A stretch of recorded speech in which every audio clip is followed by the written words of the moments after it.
City corporation নির্বাচনে আমি এতটুকু জানি পাবলিকরা আমাকে চাচ্ছে এবং এবং এবং খুব ওয়াইডলি এটা স্প্রেড হয়েছে যে আমি আসতেছি। একটা জায়গায় পুরা সিলেটবাসী একমত দ্যাট ফাহিমের দ্বারা কোনো দুর্নীতি হবে না। তো একজন মেয়র যদি হয়, সে 5 বছর মেয়রের থেকে সে যদি দুর্নীতি করে সে 80 কোটি টাকা করতে পারবে কিনা সন্দেহ আছে।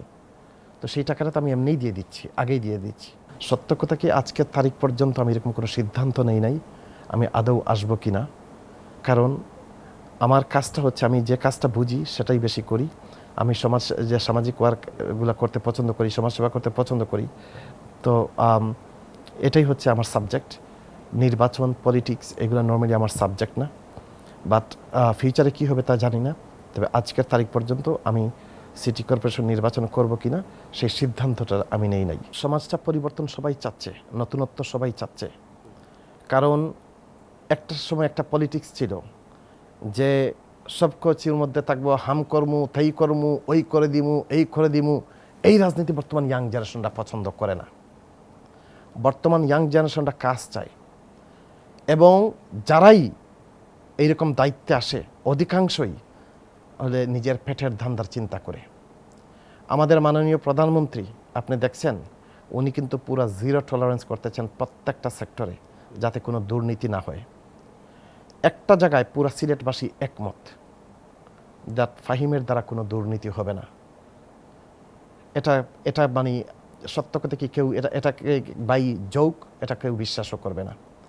কারণ আমি সামাজিক যে কাজগুলো করে যাচ্ছি, কোটি কোটি টাকা খরচ করতেছি মানুষের সেবায়, সেটা হচ্ছে গিয়ে কোনো কিছু পাওয়ার জন্য না, এটা মানুষ জানে।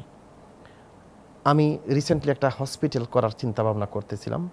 আমি সিলেটের মানুষদেরকে ঐক্য করেছি যে তারা যদি আমাকে সবাই বলে করার জন্য, তা আমি এই হসপিটালটা করতে আমি নিজে পার্সোনালি ইনজেক্ট করব 50 কোটি টাকা। আমি জায়গা দিব 6 একর সিলেট শহরে, যে 6 একরের দাম বর্তমান মার্কেট ভ্যালু অ্যাপ্রক্সিমেটলি ধরেন মিনিমাম হলে 30 কোটি টাকা। তাহলে আপনি এখানে পাচ্ছেন 80 কোটি টাকা। তো একজন মেয়র যদি হয়, সে 5 বছর মেয়রের থেকে সে যদি দুর্নীতি করে সে 80 কোটি টাকা করতে পারবে কিনা সন্দেহ আছে। তো সেই টাকাটা তো আমি এমনিই দিয়ে দিচ্ছি, আগেই দিয়ে দিচ্ছি। সো পাবলিক জানে যে ফাহিম কখনো ইয়ে করবে না। যার কারণে পাবলিকের অনেক বড় যে সাড়া পাচ্ছি, অনেক সাপোর্ট পাচ্ছি।